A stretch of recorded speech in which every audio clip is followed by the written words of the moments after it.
Let me start this video off of a big, profound YouTuber video essayist question. Why are stories important? The answer to that is, of course, going to be something deeply personal, and probably even varies from story to story.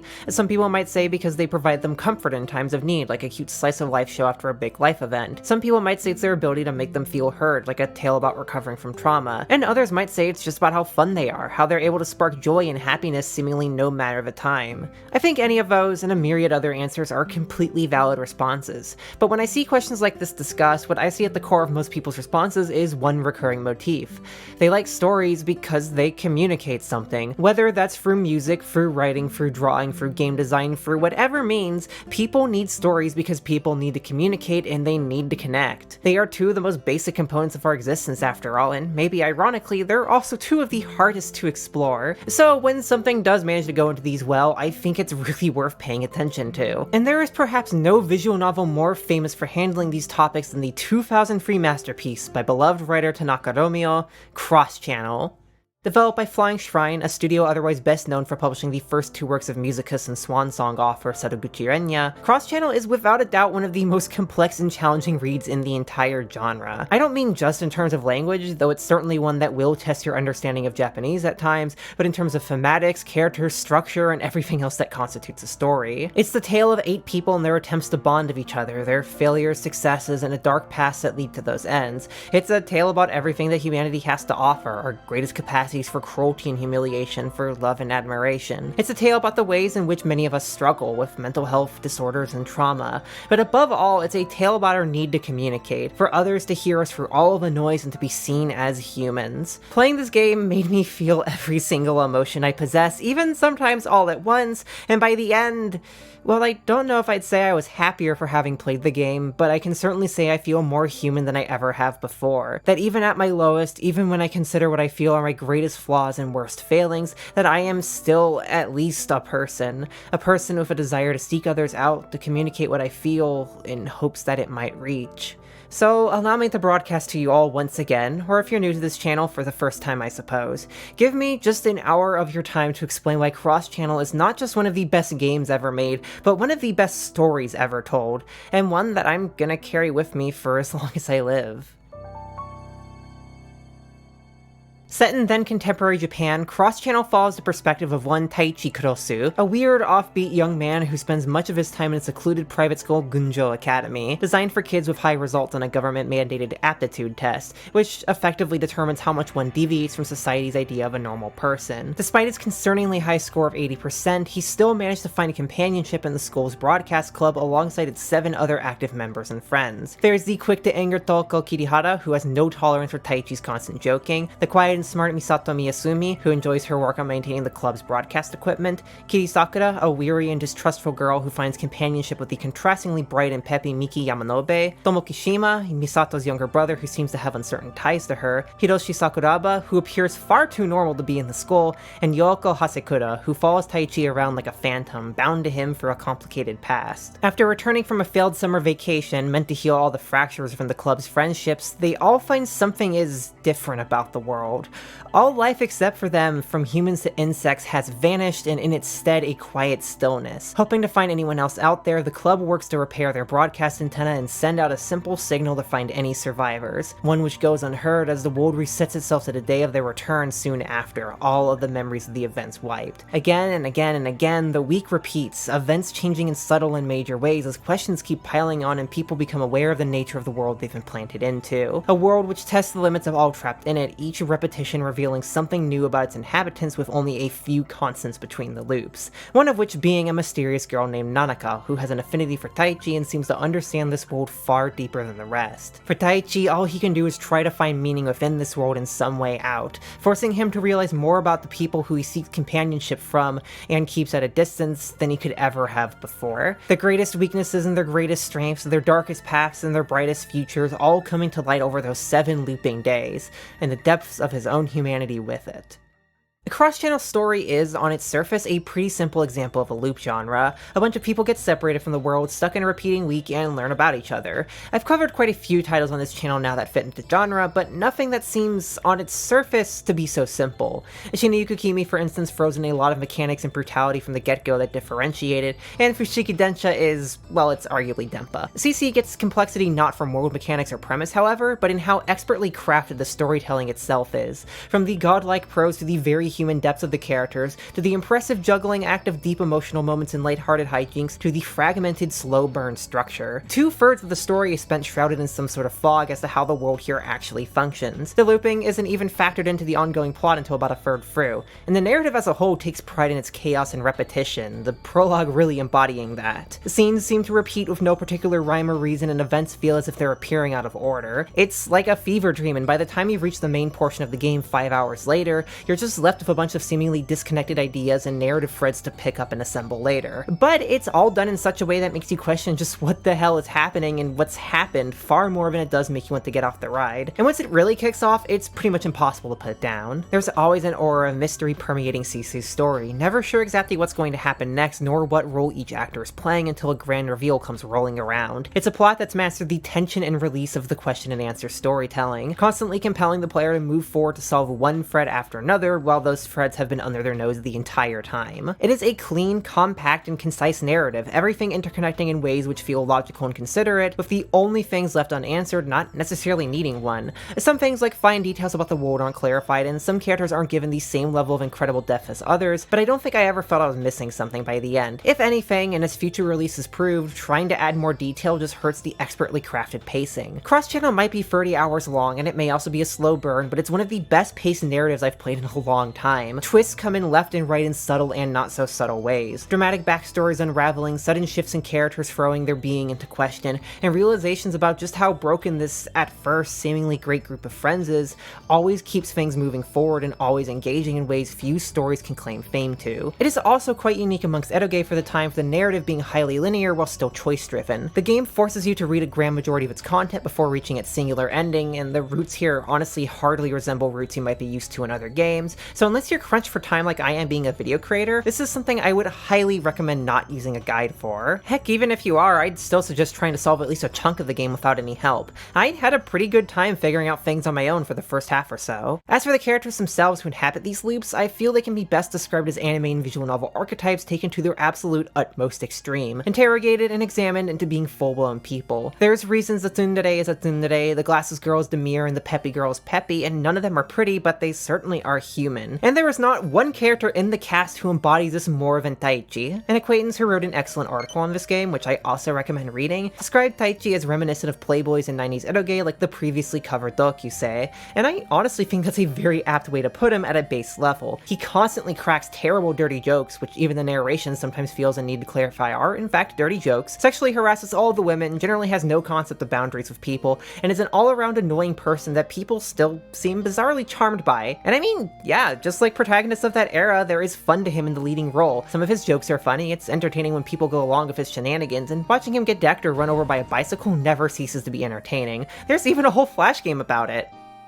Why is this so much fun? But if cathartic revenge by way of getting own zoned was all the plot had going on to justify his shenanigans, then I wouldn't be willing to praise him as a protagonist. Taichi, by the time the curtains close, ends up becoming one of the most complex figures I've ever seen. I don't mean complex as in he does bad things but they're acceptable by the end. I mean complex in that he's undeniably an awful person, one the narrative makes no attempt to justify as secretly great, but has an immense amount of baggage, depth, and even growth. There is a complex web of traumas and mental health issues behind him here that take an entire narrative to answer satisfactory, little pieces of the puzzle being given to the reader in the meantime to tide them along. And during that time, the game has no qualms about showing him at his worst, his painful, near impossible to stomach worst, and his best, his flawed yet inspiring best, with the same level of artistry and care that permeates the entire narrative and the rest of the cast. Of the other starring characters, Kitty is doubtlessly the one who steals the show. Her and Taichi exist on two sides of the same coin, that of fearing others, but for wildly different reasons. She sees the world as full of people so evil they can't be considered human, and he sees the world as a place filled with people he will inevitably hurt. The clashing those two have in her loop makes for some of the best philosophical dialogue I've seen,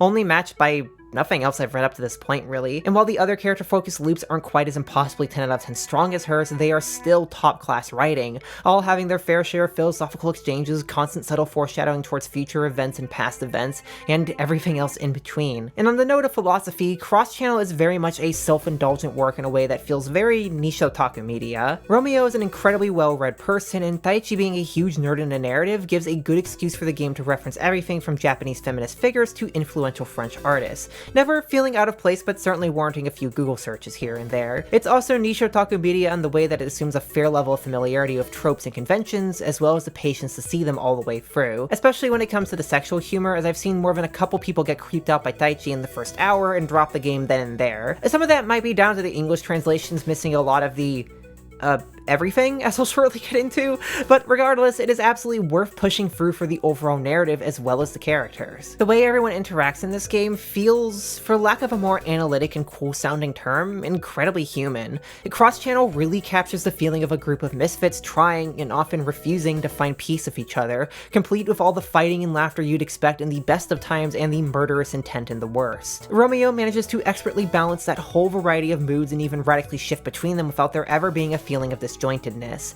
It's often a super funny game with excellent situational comedy, both dry and over the top. It's often a very heartwarming game with moments of warmth and intimacy, and it's often a very melancholic game with moments of reflection. I think the careful balancing of all those elements, alongside its moments of pure psychological horror, depression, insanity, and everything else, is what makes cross-channel such a constantly enjoyable experience. Enjoyable carrying a couple of meanings here. Sometimes it's fun, sometimes it's horrifyingly dark, and sometimes it feels like you're having your soul sucked out of you, but it never stops being captivating or enriching in some way. Much of that captivation can be owed to the quality of the prose. Tanaka Romeo is a well-known and beloved writer in eroge spaces for a lot of reasons, but what consistently impressed me the most is the sheer linguistic beauty of his prose and monologues. Outside of the times where the game gets verbose for comedy or other impact, it reads effortlessly and smoothly in a way that feels reminiscent of memorable moments in games written by Fumiaki Maruto, like Parfait. Both Maruto and Romeo share an affinity for making profound statements dressed in colloquial grammar and vocabulary. Complex and winding concepts like the nature of human communication are not simplified, but rather reconceived of in terms that most anyone can understand,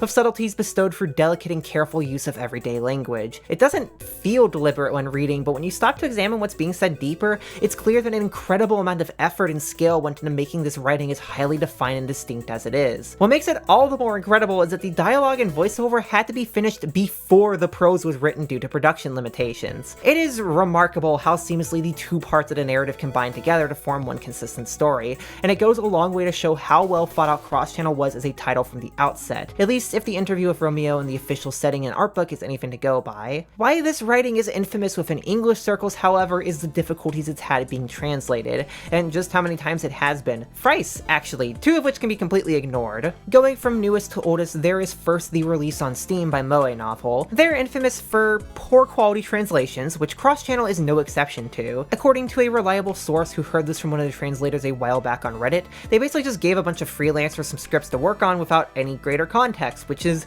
not how translating works. I'm quite astounded this version even got released, considering much of the text does not qualify at legible English. Second, there's George Henry Shaft's version, the second of the fan translations and the least legible of them, with awful quality prose and a number of deliberate mistranslations made to fit the author's own interpretation of the story. So that just leaves us with Ixrec's rendition, released and put together by the Amaterasu translation team in 2009 before any other English translator got their hands on the game. Ixrec has got a pretty questionable track record in terms of quality, but for all the critiquing I can do of their work, I feel the need to give them due respect for the impact their translations had on the early modern Western VN scene. I mean, they are the one who got some of Liarsoft Games' early key titles and even Muv-Luv into English. That, however, does not shield them from said critiquing, as Cross-Channel's translation is just a mess. The flow and feel of the prose is not respected at all. Much of the humor, wit, charm, and beauty present in the writing fails to be carried over, giving a decidedly different impression of the game. It's also littered with dumbfoundingly bad mistranslations, and those two issues combined have no doubt contributed to one side of the English discussions being people calling the game an untranslatable work of literary art and refusing to articulate why, and another calling it average. If you can't read Japanese, then I think it's maybe better than not experiencing Cross-Channel's narrative at all, but bear in mind you are going to be getting a markedly worse experience than if you play played the Japanese original or the reprint editions of the game, and I have to say those specifically because every single re-release of this game that's subtitled adds on some sort of additional content that also worsens the experience. I am not going to deny that translating this game at all is a Herculean task, but it is genuinely sad to me that I have to make you all take my word on this, that despite how jankily and poorly rendered the game often is into English, CC's original version in Japanese is truly still a title full of subtle, beautiful human warmth, perfectly befitting the narrative and worth every single bit of praise leveled towards it. There is an endless well of profound or famous things to pull out of this game, and certainly half of my notes for the script are just quotes that stuck with me, but I think the most powerful of them are the broadcasts at the end of some loops. It hits hard seeing Taichi monologuing and showing the growth he's experienced during that 1 week, admitting to great mistakes, talking profoundly and simply about a desire to connect with others, before it all vanishes in a flash, all of that growth coming to nothing as we're taken back to square one. Those loop endings are some of the most impactful moments I think I've read in any story, not just because of the prose itself being profound, but because that profundity is realized through being woven into the story in such expertly crafted ways.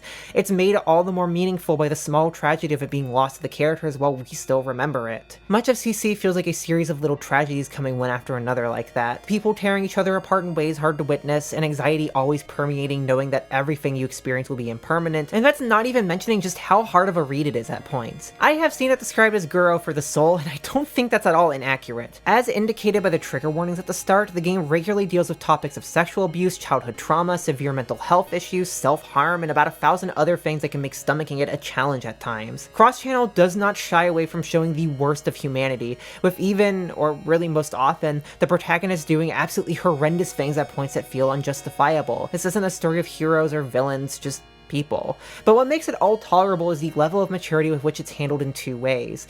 First, Romeo has a very acute sense for what is and isn't necessary to be shown. All of the scenes of assault, for instance, don't actually show it happening, they cut off just before or at impact, and instead rely on prose, story context, and synergy of the artwork to make the wounds clear. These scenes are still haunting and challenging to read, absolutely, but unlike a lot of edoge that handles the topics, the part of the writing it's triggering is not a blunt portrayal, but rather the existence of it at all. Secondly, CC has quite possibly the most human portrayal of mental illness and trauma that I think I've ever seen in a visual novel, and certainly still one of the best I've seen in fiction. Almost everyone in this game is neurodivergent in some way. It's practically baked into the narrative of how it's set in a school for people the government deems as at least partially non-human. Gunjo Academy is not a place of learning. There's a scant few references and self-deprecating jokes in a narrative about it being more akin to a jail, a place meant to keep the outside world safe from the people inside and them hidden from others. And that feels far more true to its purpose than any educational place. It is a depressing, empty academy, one that wears knowledge as a mask. It's an excellent stand-in and metaphor for a whole load of places in society that unwanted people are often offloaded into with no recourse to heal.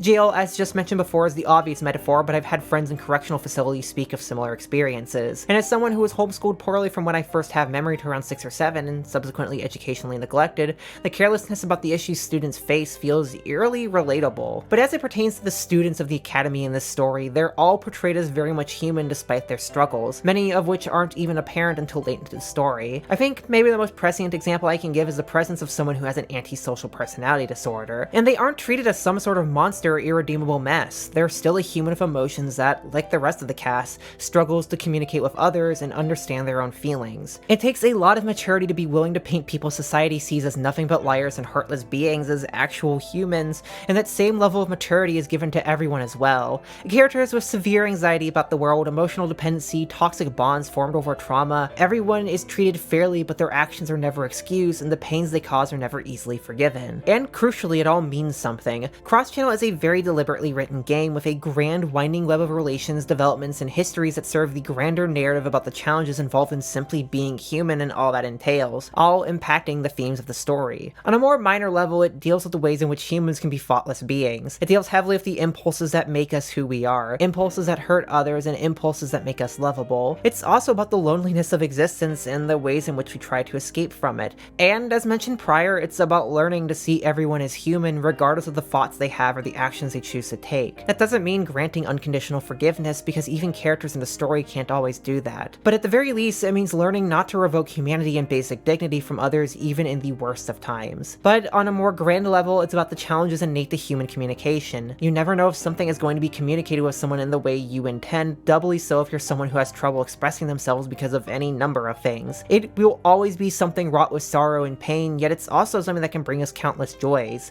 It's something needed to nurture our souls and emotions and to escape the innate loneliness of existing. It seems fitting then that with a game so rich in themes and details, everyone seems to notice and take something a bit different from the crevices of cross-channel. No one communicates the exact same way or feels the same way, and as a static work of art, a thing incapable of learning and shaping itself to best communicate with other people like people can, what you get out of the game beyond its core ideas might be very personal, but nevertheless, it always succeeds at communicating those core ideas in a very realized way. It's here I should also probably note that cross-channel is indeed an 18+ game, and that means that it has adult scenes. Though unlike a lot of other titles I cover, I don't actually have a whole ton to say about these. I think they're fine within the context of the narrative, they work well, they're written incredibly well, they're just perfectly fine, even if the art can be a little bit scrunkly. Illustrated by Matsudayu, who's probably best known now for designing Helena Blavatsky in Fate Grand Order and Alien in Queen's Blade, it's an impressive first work in a lot of ways that feels distinct from practically everything else at the time. But it does feel like a first work in many ways, with some of the backgrounds in particular standing out. There's a vibe to them, but it's not at all bad, far from. I adore the little eccentricities, even if it did sometimes give me the vibe I was playing a polished doujin game release rather than something put to store shelves. That said, the CGs are where the art here really shines. The vast majority of them showcase Matsudayu's talents, as each and every single one manages to convey the intentions and motions of the writing. They're also why I recommend playing the 2012 reprint release over the original, as it features them all at 800 by 600 rather than 640 by 480. A very appreciable difference, and it certainly makes the game look better when scaled up with modern algorithms. I also gotta say that I love the character designs here. Every single one looks distinct yet still cohesive with the overall look of the game, their postures and fashion choices conveying a lot about them at a mere glance. The way everyone's school uniform is slightly different, how Doko doesn't wear one at all, the facial expressions that range from goofy to gut-wrenchingly brutal,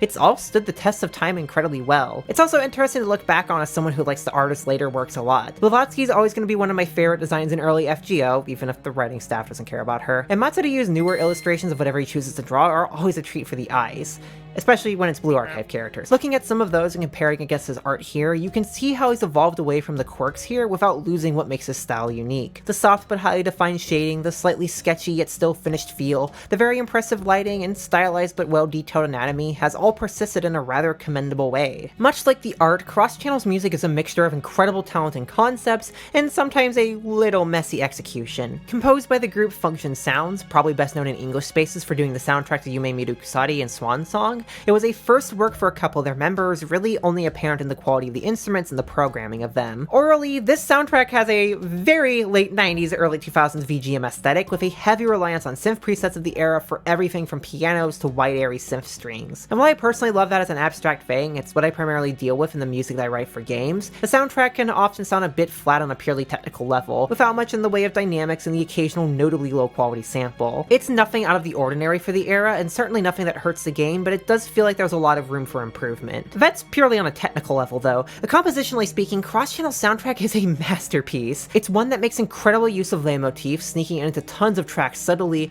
and it's one that manages to capture a whole range of moods just as well as Romeo's prose does. Almost every single track is highly memorable, from the nostalgic melancholy of school days to the sleazy fun of Tight Skirt, and all are used remarkably well within the context of the game. But if there is one in-game track that stands out above all others, one that has to go down in game music history as a masterpiece, it is Signal.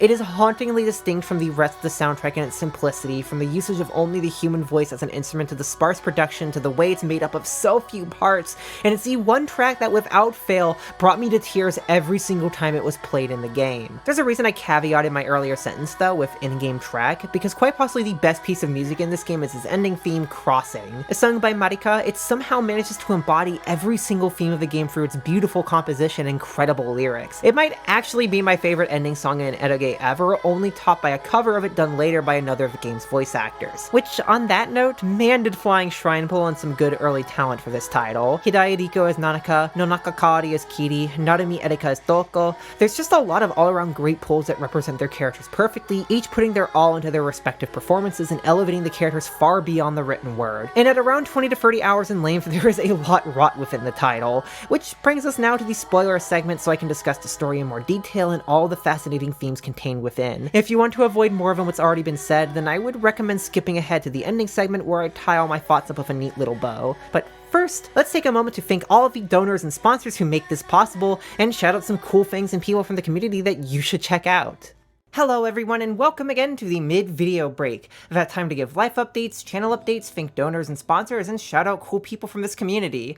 For the former, the only thing I really have to report is that I was at Cleveland Gaming Classic last month helping a friend run a stall demoing old Japanese computers, selling them, and a whole assortment of other neat retro thingies. It was a blast dressing up in a Suisei cosplay and selling people on PC-98s, and I got to meet a surprising amount of fans of the videos. A shout out to the person who drove over 600 miles to get here just to see me. You're a champ. Anyways, I only got one more convention planned for this year, the VCF Swap Meet in New Jersey, late October, so if you're into old computers and see me there, feel free to say hi. As for channel updates, well, I managed to stay on time for 2 videos in a row, so that's noteworthy, right? And we've also hit 1.5k on the Patreon, which, yeah, I don't have any words for that, it's just mind-blowing. It's a goal I seriously thought I'd never be able to reach, and I am incredibly grateful for all of you who have made it possible. I'm at the point where I'm actually really financially stable and don't have to ration money so carefully, and I cannot overstate how thankful I am for that. Thank you so much, everyone. If we somehow manage to make it to 2k, I will be absolutely blown away. And in my continued efforts to give back to the community that makes this possible, I'd like to highlight what some of y'all have been cooking. I have decided to expand my shoutouts from video artists to just stuff in general, so this time is going to be a visual novel and some cool music. And if you create literally anything at all, then I please encourage you to drop me an ask on Tumblr or reply to the Twitter thread so you can maybe be featured in the future. I am always looking for neat stuff to get eyes on. The first person I'd like to shout out is Nadia Nova, a trans Finnish writer who quite a few of you might already be familiar with given the number of times I've been suggested to play her games. And for this video, I finally checked out her latest title, Hopeless Junction, and honestly I can't recommend it enough. If you want weird, hot, sad, and messy trans dog girls on a train, then there is nothing better out there. Heck, even if you just want one of those things, it's great. I don't want to go into too much detail right now because I frankly might feature it in a possible English VNs roundup video, but suffice to say, the writing is fun and varied, the artwork is great, and it's an all-around great experience. I really recommend checking it out. The second person I'd like to shout out is Eons Awake, an electronic artist from Netherlands making some really inventive and fuck weird music. I listened to its album, Prospect and Retrospect, while working on this video and was continually surprised by the quality and creativity of it on not just a compositional level, but also on a technical level. It's all in all a very well put together album that goes in a ton of different directions while always feeling cohesive and distinct. If you want something to listen to on a long walk or whenever you listen to full albums, then give her stuff a go and maybe drop her a couple of bucks. Alright, with those things hopefully pulled up another tab to check out after this video, if you need links they're in the Patreon description because I don't trust YouTube not to flag me linking anything, I'd like to take a moment to thank the sponsor of this video before we wrap things up, and that is Very OK Vinyl. If you haven't seen my previous shoutouts to them, they're a small company out of Ontario, Canada, selling soundtracks to various games on vinyl, such as Rusty for the PC-98, Dysfunctional Systems, or now on pre-order, Steins Gate, with a funky Jonana limited edition. I'm personally really excited to see that score finally get the vinyl treatment it deserves, especially from a company that knows their stuff. Their releases sound and look amazing with high quality manufacturing and some gorgeous packaging, often with limited editions only available for pre-order for a short time, like with Steins Gate. They do some incredible work that's a joy to listen to, display in frames, or whatever it is you like to do for your vinyl records. So if you would like to secure your copy of the Steins Gate vinyl today, or any of the other vinyls that they sell, then head on over to veryokvinyl.com. And while you're there, maybe have a look at some of the other records they sell from other companies. They just partnered up with Disc Union, so there's going to be a ton of cool Japanese imports coming soon. Again, a huge thanks to Very OK Vinyl for sponsoring this video. Go check them out, they're cool. And with that all said, I think it's about time to wrap things up and get back to the video. Again, I want to thank all of you who make content like this possible. Playing this game and writing everything I did for this video that you'll be seeing shortly, if you don't mind spoilers that is, made me reflect a lot on every aspect of the creative process. It's made me, I think, even more appreciative of the fact that all of you watching, no matter what kind of silly mistakes I make and no matter what I choose to talk about, continue watching and continue to get something out of these videos. I'm happy that I have the opportunity to reach so many people, and I'm happy that so many of you see that as important enough to support it. Even if it can be tiring some days, I really do love my job and all of you who make it possible. So, thank you. And if you'd like to help support the show, get access to the list of games to cover, have your name scroll on the side of the screen, watch videos without censors, get updates, ask questions, and all that cool stuff, then please consider donating monthly on Patreon or Ko-fi, or sending a one-time donation via the latter. Anything and everything helps out and gives the same benefits. I'm just appreciative as always for any sort of support. And heck, even if you can't or don't want to give money, that's fine too. Commenting, subscribing, liking, and especially sharing these videos is a huge part of what makes them possible. I'm grateful for anything and everything that helps these videos reach people. This content is a big old group effort, and I would not be here without every little bit of effort and support. So, again, thank you all so much, and let's get back to the show. Something that I mentioned briefly earlier is the way that the looping nature of Cross Channel's world makes for a story full of small personal tragedies. That no matter what any of these characters do, no matter how they overcome their flaws and strive to be better people, that come the end of the week, none of it will matter anymore and all will be reset to nil. For the first two heroine loops of the story, this is completely true. Both of these share many common events, both teach the player only enough about Doku or Misato to see that as something lovable, though with something slightly off, and both end with the attempt at transmitting out to the world failing as Kitty and Miki betray all of them, destroying the radio tower and attempting to kill Taichi as Kitty's convinced he's some sort of villain. However, where fates changes after those two. A mysterious girl who seems to escape the loops, Nanaka, is insistent on leading Taichi towards a shrine up in the mountains, wherein he discovers on his first visit notes from his past journals. All of them are dated to the repeating week, and all of them feature recurring events and motifs, leading Taichi to realize the nature of this world. While this leads him to making completely different decisions in the coming past with Kitty, Miki, and all other loops where he finds the shrine, hoping he can eventually create some sort of timeline where everyone is happy all at once,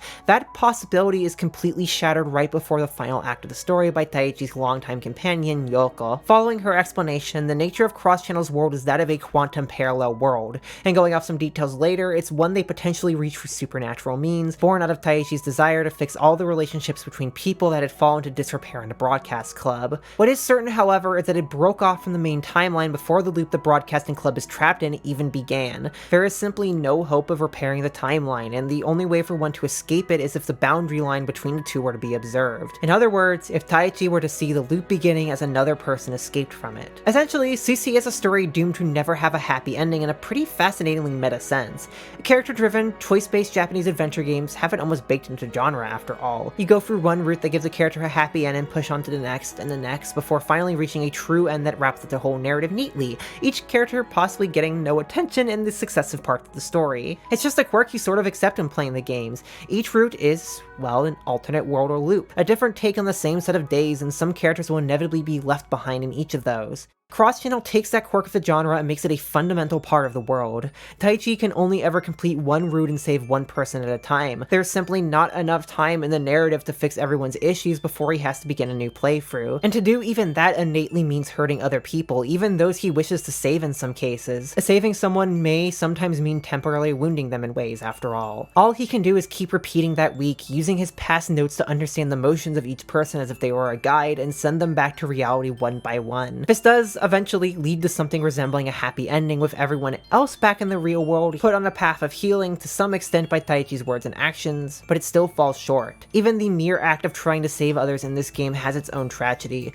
Someone has to stay behind, and Taichi makes the difficult decision for it to be him. That alone I think is fantastic from a meta-narrative sense and as a commentary on the genre, but Romeo takes it further than that in how Taichi feels about that reality. This choice, to stay behind and send his friends off, to be left only with their faces burned into his mind as dear memories, is reciprocal in ways. Taichi envies people who seem to be capable of living in solitude. He has from childhood, and now as an adult who hates himself for his destructive impulses, his disorders, and what the government deems as 80% inhuman mind, he believes his solitude is best for everyone. It means he can't hurt anyone or be hurt by others anymore. It means he doesn't have to experience the pain of human communication, a practice that inevitably will result in others being harmed. And for Taichi's eyes for most of the story, that's all he can ever do with it. It is best for him to hold others and his own empathy at a distance and to eventually achieve solitude. That pessimism, while incorrect, comes from a place of pain that's well established by the end. Taichi grew up in an isolated household with no friends his age or even gender, one that fell into complete disrepair and eventually became the place of his molestation at the hands of Yutaka, a boy his age pushed into it at the behest of his depraved father. It was seemingly only with the aid of Yoko, who he'd first met in the library as a shy and reserved fellow orphan, his his partner in solitude, that they managed to escape in a scene of brutal bloodshed with most of the inhabitants left dead, and Yoko convinced that they were kindred spirits, one soul of two bodies. Since those days, she kept by his side, convinced she's the only person who will ever understand him as the only one who experienced those traumas alongside him. Daichi is a weird, creepy, uncomfortable pest who doesn't resemble what people consider human precisely because he'd been denied every opportunity in his life to be part of that world. The police saw no reason to intervene on what they thought was an annoying old manor, leaving him and the other inhabitants to rot, and even the government rejected him on the grounds of being too abnormal. It's through someone denied the opportunity for normalcy like this that the game is able to explore human communication and humanity as extensively as it does. What happens when someone who believes they're incapable of it is forced into a world where they have to do it? What happens when a world of solitude can only be achieved from making memories of others? To answer those questions, as well as get a greater grip on all this title goes into, I'd like to look at each individual character in at least some level of detail through their two loops, one in the first half of the game and the second in the send back arc at the end. I can't write entire essays on each as a few characters are certainly more fleshed out than others, but I think all have something interesting to say about mental health, how it affects our ability to communicate and connect with others, the role of communication as a whole, and the way that Daichi must reconcile those questions and his fears with himself. The first time the game really dives deep into all this is with Kiri's loop. That one takes the fact established prior in Toko and Misato's loops, her suspicion of him that goes as far as to feel murderous intent, and goes into just why it exists along with their similar yet contrasting feelings. Kiri is fundamentally a terrified person who desires to be alone. She's as afraid of the world and people as Daichi is, but not because she believes herself to be capable of nothing but harm. It's because she's fallen to a reductionist view of society that consists only of innocent humans and destructive monsters, only of victims and predators, Daichi falling cleanly into the latter for many reasons. His actions that we see throughout the game are certainly part of it. He constantly harasses others, often hurting them greatly, but most important to her is his role in the suicide of a person she held dear, and unbeknownst to her, the exact same person who assaulted Daichi all those years ago at the manor. Despite being caught up in the whirlwind of slaughter, Yutaka had made it out only unable to walk without crutches and without his memory. That is the Yutaka that Kiri had grown close to. A kind young man who seemed to show no signs of anything off, and it's one that Daichi was able to become close to as well, thanks to a chance encounter when walking home from school one day. That is, until the day that he regained his memory. On the brink of suicide on the rooftop and asking Daichi for forgiveness, Daichi was unable to give it and instead lashed out, and so Yutaka jumped. Kiri saw that death as it happened from afar and believed Daichi to be entirely responsible, serving as the basis for her hatred of him and the philosophical discussions the two have in her route. That includes one of the most powerful scenes in the game, as Kiri more or less tears apart Daichi's being and calls him nothing more than a monster masquerading as a human, no greater than an insect which can only harm and devour others. His 80% aptitude score supports such a view, after all. However, it's the reveal of his past at the end of both of her loops that really shows the rigidity of her worldview. Upon finding out that Daichi was abused, she immediately becomes convinced that her and Yutaka were the abusive ones all along, and Daichi is a victim who's done nothing wrong. Her perspective of the world doesn't allow for it to be simultaneously true that a now good person could have done something awful, and that an awful person could have been wronged, that a monster could have emotions and tragedies in their life like this. It does not allow for grays, for evil to be human, despite it being a very human thing. It's a sad, bleak way to look at the world, but it's also one that I found myself sympathizing with a lot. Growing up in an abusive, isolated household, one where I was taught exactly what Kiri believed, it took me a long time to figure out a sense of morality and balance of the way others treated me. I tolerated a lot more than I should have from a lot of people because I didn't want to see others as monsters, and yet I still saw some as that for doing certain things or feeling certain things. That especially included myself as a confused and young trans woman raised to think that there was something wrong with people like me. Dehumanizing and othering people is a defense mechanism that for a time feels effective, but in the long run all it can do is isolate you and or your community from not just the world but of your own humanities and that of others. It is entirely possible to recognize someone as a bad actor but still see them as a person, all without forgiving and excusing them. Humanity is a morally neutral trait, not one of good or bad, and it's one that we all have. Furthermore, trying to cleanly divide the world into this black and white view is more than just unhealthy. It can make it harder to fully assess and understand the level of damage that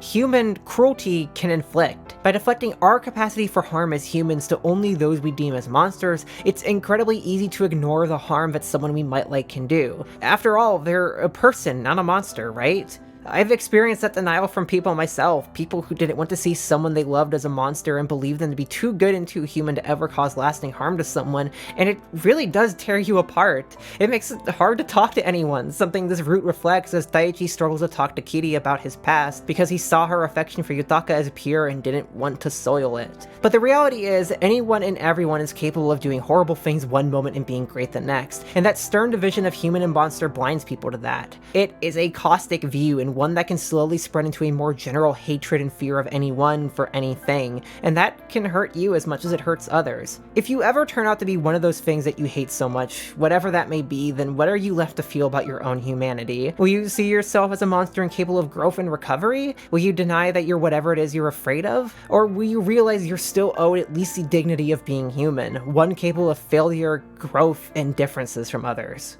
Daichi, by telling Kiri what had happened, reversed the polarity of who was the victim and abuser in her mind, because the reality of what had happened is far more intricate than that view can support. Daichi is by no means innocent, and neither is Yutaka, but this kind of thinking does not allow for those complexities, no matter how much Daichi attempts to get them across. It requires a complete radical shift, one which lives not in fear of monsters, but acceptance for everyone's capacity for cruelty as a fact of humanity. It's something that he only communicates to her moments before they part, with her face etched into his memory.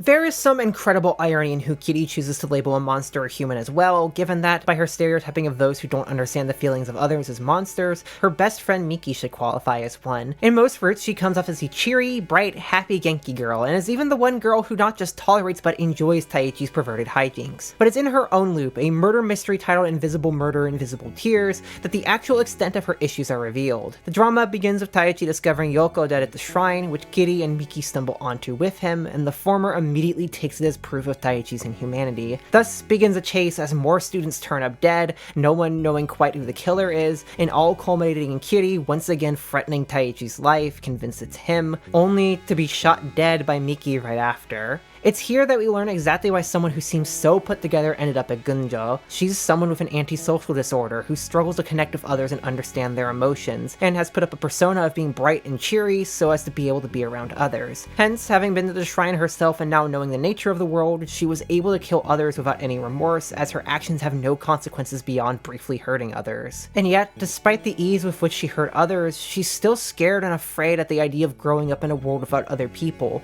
and one where she's demonstrated to herself that she's so lacking in empathy that she could kill others. It's something that terrifies her enough to make her start crying even as she has her finger on the trigger to kill Daichi. In the end, she decides that even if she has the chance to carry on like this and keep her memories by staying at the shrine, that she doesn't want to grow up into someone like that, someone who really truly doesn't have empathy. And so she gives that version of herself up in favor of allowing the reset to carry her back away to nothing.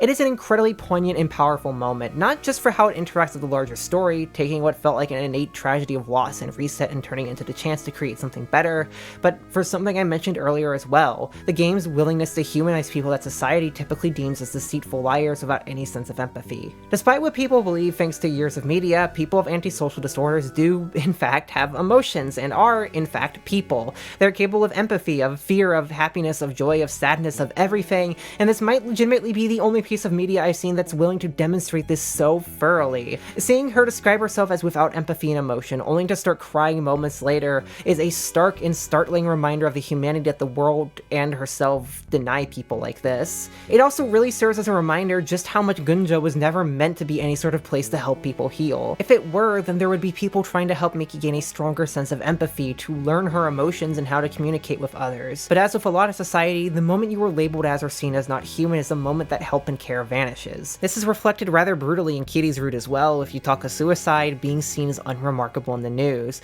Some people even were happy that a kid at Gunjo, that school for the ill, was gone. So, in place of any help, Miki's been left to figure out how to adapt to the world on her own, and her answer was to create a persona that functioned for the people around her. Whether or not that's a complete falsification, a part of her, or the real Miki is hard to say. As the discussion in the game goes, people who put up facades can see themselves consumed by them, unsure where they begin and end. But regardless, all Daichi can do in the end is to make her realize that she has the potential to grow into someone wonderful, to try and foster the humanity in her that Gunjo never would, as he watches her fade into the sunset and the week with it.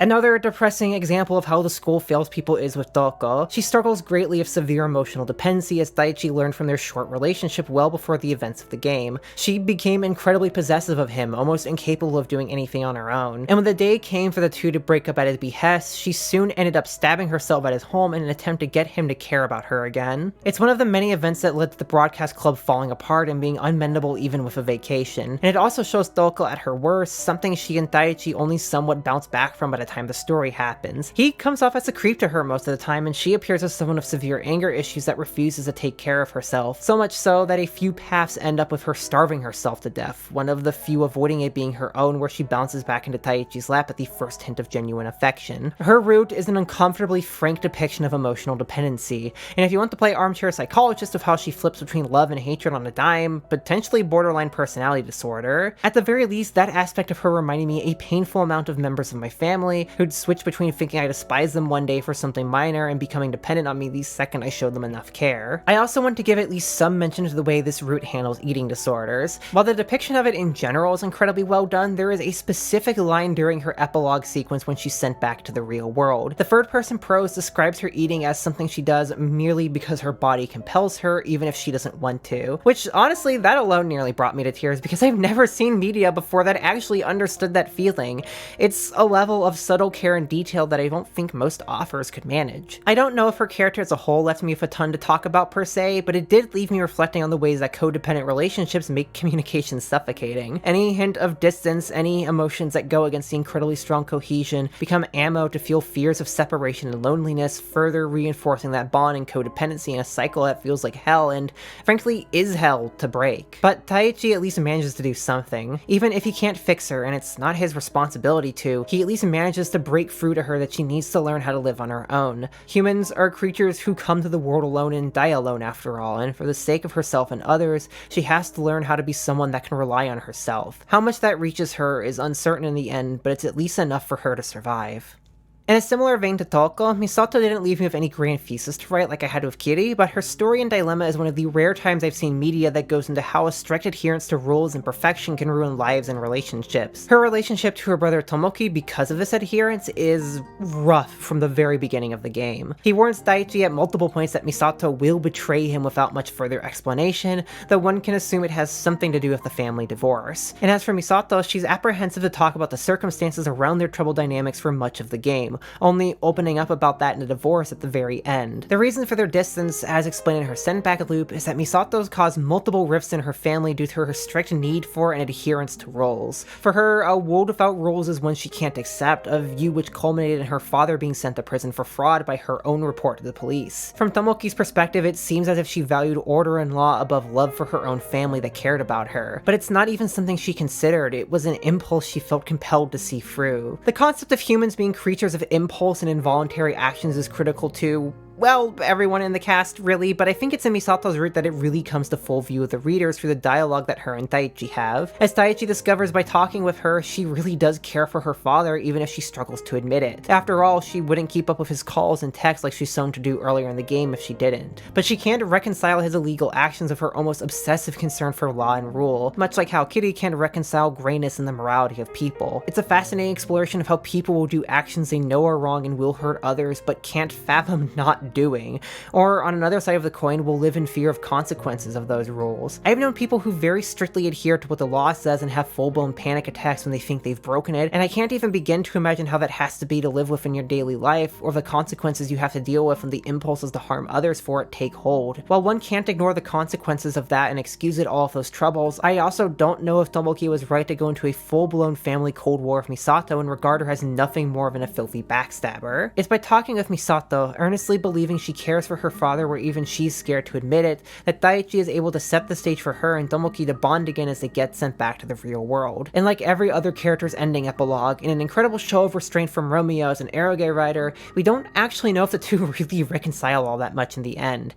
Everyone's epilogue is left open with just enough to imagine something brighter, but like real-world traumas and mental health issues, they don't just heal because of a few good dialogues. This especially includes those of Yoko's. Daiichi's partner in solitude, his literal other half as she proclaims, and the only other person who knows the full extent of his suffering and trauma and even the abuses he's committed. She spends almost the entire game following him around like a phantom. It's played off for laughs as much as it's given serious attention, with a lot of sequences of her peeking around the corner as hijinks happen, sneaking into the restroom to scold him, and even watching him have sex with another character like she's getting NTR'd or something. But more pressingly, Daiichi admires Yoko for her ability to not just live in solitude, but for how she almost seems to prefer it. In his mind that believes humans to be creatures of complete individuality, that makes her closer to a complete person. But that's a very shallow view of her because the reality is she's someone who's been traumatized in dependency. She keeps an immense distance from everyone in her life except Daiichi, believing that he, and I suppose herself by extension, is a person fundamentally incapable of being understood by anyone except her. His trauma and isolation and what the government deems inhumanity is so far removed from the rest of society that it's not even worth trying to live with others. In the end, once Daiichi sent everyone but her back to the real world, she burns all the notes that have been stored in the shrine and restrains Daiichi onto the bed, hoping to keep him there until the world resets and he forgets everything leading up to that point. All the faces of the friends he'd sent back to the real world, all that he'd learned about them and humanity, all that he'd gained in favor of bringing back that same broken Daiichi that needs her to survive in him. The Daiichi that is her other half. On the last day of the loop, in one final struggle, Daiichi finally manages to break through to Yoko with one simple truth. They are not uniquely bound by anything. Yoko's attachment to him is not one of connected souls, but merely of circumstance, because there was nobody else to rely on in the hell they grew up in, so of course she would gravitate towards him and become attached to him. Because it was there, because of that trauma, that she became incapable of standing on her own. In him, a monster that people couldn't understand. And she relied on that monster, taking on all of his failings as her own, including believing herself to have been at the forefront of the mass killing that took place, where Daiichi was the only one who laid a finger on anyone, a killing that nobody, let alone an innocent small child, should ever have had to see. As much as she tries to hide it ironically for her codependence, she's just as broken and reliant on others as Daiichi, someone frozen in that moment in time as a scared kid. Daiichi ultimately tells her that he doesn't want that kind of twisted love, created only out of a bond formed in hell and a false belief they can only exist with and for each other. He knows that's something Yoko, the real Yoko that was lost all those years ago, wouldn't stand for. He wants her to be able to stand on her own again more than anything else for her, and so she's sent off into a world without him for the first time in years to communicate with others on her own, to bond on her own, and to form her own memories. Yoko's story arc is, without a doubt, probably the best depiction of people becoming dependent on each other over trauma that I've ever seen. Neither of them, for much of the game, deal with their problems in any sort of healthy way, but Yoko in particular even more so because of her obsession with Daiichi that's often not even returned. She stalks him and at multiple points attempts to convince him that anything and everything he does to connect with others is futile, reinforcing his belief that connections will only hurt others and further isolating him. It's not even with any malicious intent as far as I can see or to keep him trapped, but rather because she cannot imagine a world in which they can successfully communicate with anyone. And she has some basis to think that with how maladapted Daiichi is, and how even by the end of the story, there's really no hope of him being someone that can integrate into society by nature of the narrative. What she says earlier when discussing the parallel worlds is right. In this world line, in this context, in this meta-narrative, there is no happy ending for Daiichi in store with this world because this world cannot be repaired. But that doesn't mean her actions of isolating him to achieve what she believes will be happiness are right on an emotional or moral level, and she's certainly 100% wrong with the idea that no one can understand her. As Daiichi says, she's only as dependent as she is because he was there for her to latch onto. There is nothing special about Daiichi that makes him uniquely capable of understanding her, other than shared traumas that other people can understand. Yoko, and by extension anyone, can move past their painful experiences and become a full person that does not need someone else to complete them. There is never only one person who understands you. So as long as human experiences are as varied as they've always been, so as long as there's more than 8 people on this earth, you will always be able to find other people who understand your feelings, your pains, your sorrows, your joys, and share them with you as independent equals as long as you keep trying to communicate. This only leaves a question that she poses for him minutes before the loop happens. If her love for him was an impulse born out of her situation, if all love is an impulse born out of the emotions we feel, then how do we know when love is right? How do we know when our love isn't corrupted by our misery and a desire for soothing codependence? And the answer that Daiichi gives is that it's love which doesn't wish for reciprocity. Love which becomes reciprocal becomes a transaction, and that's all there is to it. It is a simple message, but delivered in such a poignant, striking way as is typical for Romeo's writing, and it makes Yoko's send-off maybe the most gut-wrenching of them all. It's her and Daichi both leaving behind something they've known for most of their life. It's the resolution to a plot thread and character dilemma that stretches back well over a decade before the game even begins, and it's the very last send-off that Daichi needs to finally secure a world entirely of his own. What follows is the last week we see through Daichi's eyes, one in which he's at first joyous at obtaining what he's always wanted. There is no one else alive in this world, not even another being, leaving him entirely alone with his thoughts and feelings. While it initially seems to work out perfect for him, it takes barely a day for him to start falling apart, hallucinating encounters with his friends and their voices, going on incoherent nonsense rambles about whatever comes into his mind, and faced with the fact that he really cannot escape from this reality. It's only when the rift between worlds is sealed, his friends are gone, and all he has left of them are his memories, that he realizes how much he truly needed others to live. Midway through the week, unable to bear with the loneliness anymore, Daichi attempts to end it all, but for one part of his life he could never remember flashes in his mind. His mother holding him as an infant. Sequestered from the world in an attempt to stay safe, she tells him that she'll always love him no matter how much suffering he causes to himself or her or others, his mother being Nanaka. I haven't mentioned her much yet, and that's because her role in the whole story really only becomes clear at this instant. Throughout the game, she appears as some sort of specter, wearing a uniform not belonging to the current times as she rides a bike to nowhere in town, unconditionally showing Daichi affection and even reminding him that he's okay as he is, even if he's weak. While she initially appears to be someone else who just happened to get trapped in this loop and maybe knows more about it than the others, the ending makes it clear that it's her spirit, as Daichi's mother, doing her best to give Daichi the comfort she couldn't in the real world, and to guide him along towards a future he might be able to live with. And it's with that memory that Daichi is able to finally reconcile his own humanity with himself. He realizes he's as human as anyone else is. He's a human capable of love, sorrow, joy, anger, pain, depression, abuse, and every single other emotion and action. Daichi is not a good person, not even after all of his development here, but he is a person, and that alone is reason enough for him to keep living and to do what all people desire, to communicate with others through any possible means. And so he does.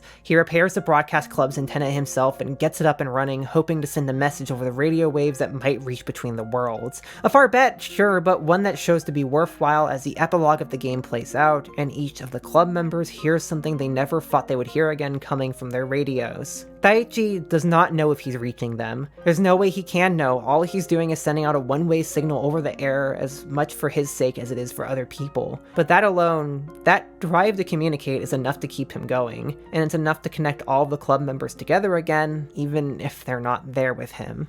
And that is where the ultimate message of cross-channel comes in. What all of these themes have been building up to is the simple reality that people want to communicate. Even with our fears, even with our divergences, even with our pains, we need other people because despite being individual beings by nature, we need other people to exist to escape the inherent loneliness of humanity. That is simultaneously a very uplifting, yet also a very painful to accept message. After all, it means accepting that fundamental reality of human communication.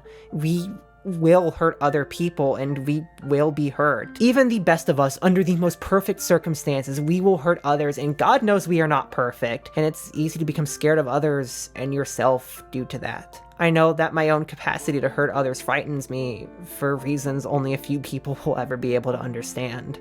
This message also comes with the additional caveat that humans really are by nature alone in a lot of ways. And bear with me for a bit as I get into some rather sad discussion. I promise I make this uplifting in just a moment. Given enough thought, you start to realize that where Daichi ends up at the climax of Cross Channel isn't that different from where he began and where all of us are. Broadcasting alone on a channel, never truly knowing if that will reach someone as intended. After all, language is flawed, frustrating, and difficult to wield. I often feel incredibly conscious of my own lack in communication skills as a young autistic woman who was sheltered in her childhood.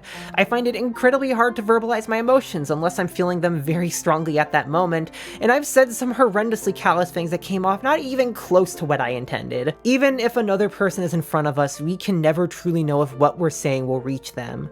We are all broadcasting alone in a way. And if I may be a bit of a nerd for a moment, there is a sentence in Warren Weaver's introductory notes to the mathematical theory of communication that I found incredibly relevant here. To quote, "The concept of information applies not to the individual messages, as the concept of meaning would, but rather to the situation as a whole. The unit information indicating that in this situation one has an amount of freedom of choice in selecting a message, which it is convenient to regard as a standard or unit amount." As it applies here, we only have so much knowledge at any given time to choose our messages with, and that lacking knowledge gives us less freedom on how to talk about any given thing. For instance, if I were explaining a complex feeling I have to someone, I may not understand it enough myself to have the information to verbalize it aptly, which then limits how the listener can interpret it. And furthermore, there is always a chance of noise diluting that information, whether that be from a failure on part of the speaker to convey known information well, or something the mind of the listener introduces. After all, how often is it that you misread a friendly message or gesture as antagonistic due to a lack of context or your own biases? I know I've certainly been guilty of assuming the worst of people because of those issues. My own noise. However, just because we are broadcasting alone, just because all forms of communications are labyrinthine mazes that often lead to us hurting or being hurt,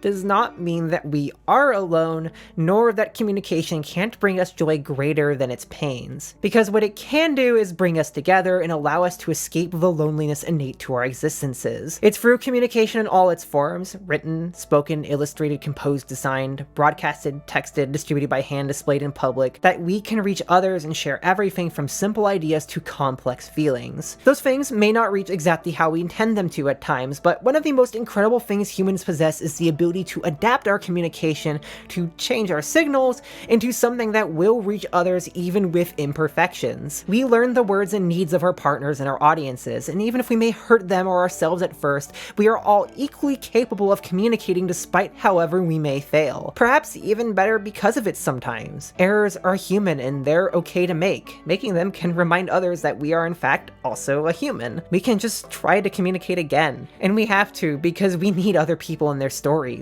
Not to complete us, but to enrich us. It's through other people and the good and bad therein that we're able to become more realized beings. It's through our unwanted pains and our forever striven for joys that we're able to empathize with others and become greater individuals for each other. And we can only ever attain that through communication. Our most human capability, the one which we can never cease, the one which assures that we are never alone even in a world in which only one person lives, the one we are all capable of despite our flaws. And truthfully, many people, including myself, are flawed in ways not too dissimilar to our cast here, but what they all have in common is that they are still people who can grow. Even someone like Taichi, whose mind is shattered, who destroys other people, whose impulses make connection painful, if not almost impossible at times, is still a person capable of growth. There's people like him in the real world, and there's parts of him that I'm sure people reading this game are doubtlessly going to connect to. The self-hate, the destructive impulses, the instability, the trauma, all hidden behind the cracked mask of a carefree, fun person who keeps people at a distance so he doesn't have to worry about his own empathy. We can never know what's behind the mask of most people. Maybe not even ourselves if we fold ourselves away from our own pain as much as we have others. We don't know who of the people we choose to be with have done awful things in the past. We don't know who has the greatest capacity to hurt others,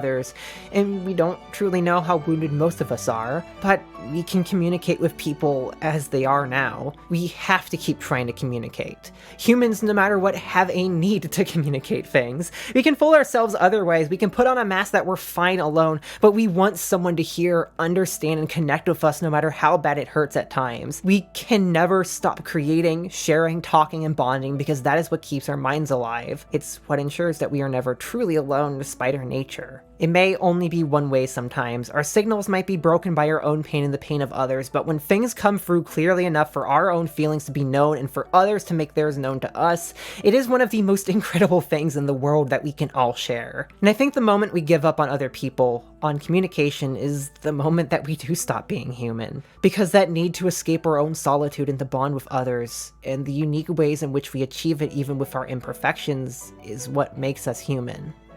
I don't know if reading Cross-Channel made me a happier person, per se. All I could feel when the end credits were rolling was the feeling of every emotion flowing over me, all of my pains and joys hitting me at once. But what I do know is that it made me feel like I'm a person. It forced me to confront the darkest and brightest parts of humanity, to feel everything I can feel, and to accept that no matter what I struggle with, no matter what I feel about myself, I am still a person. To me, it communicated the importance of that. And the fact it communicated at all is what makes it a work of art I will never forget. I think I have used up all of my poetic and flowery language for this review, so I'm just going to say this plainly. Cross Channel is a masterpiece and one of the best works I've ever experienced.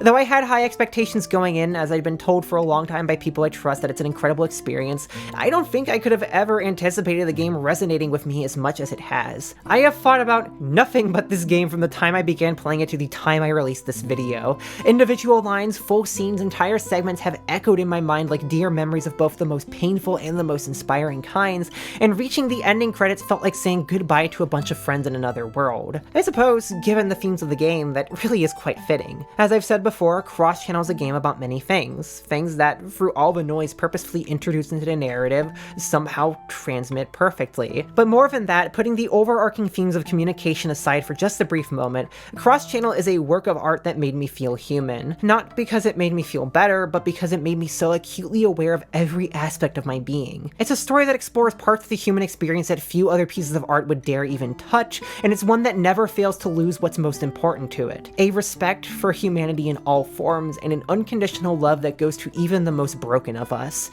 It's a story that in the end accepts everyone as they are in their weakest states and makes clear that there will always be someone out there who understands you, as long as you keep trying to communicate and never give up. And I guess in kind of a meta sense, that's why I make these videos, right? I'm just broadcasting my thoughts alone, hoping they reach people somehow, and I never know if they will. Maybe some of you are crying at what I've said in this video, maybe some of you are laughing, and maybe some of you feel moved and are considering things you've never considered before. I don't know how my signals are going to reach somebody. I am not a perfect Gaussian channel fit for lossless broadcasting after all, and even if I were, I know no one is a perfect receiver. We're all just flawed and messy humans at the end of the day, with imperfections working for and against our goals to reach each other. What I do know, however, is that I want to, and am going to keep trying. I want to keep going until the day that the sky is no longer, because people are precious to me. My feelings, my memories, and everyone I cherish are all precious to me, and I will say that as many times and as many ways as I need for it to be clear in the hearts of those I love and those I wish to reach. So, I ask of all you listening, and I hope this comes clear to you, to keep on living, knowing that there's many out there who understand you. There's many out there who love you, that even when you're alone, that there's others like you all around. And if you haven't found them, then please trust me that you will find them. You will never be alone as long as you keep communicating. Just don't give up on that. It's what makes us human, and it's what binds all of us who are alone together. And with that, I sign off. See you all next month.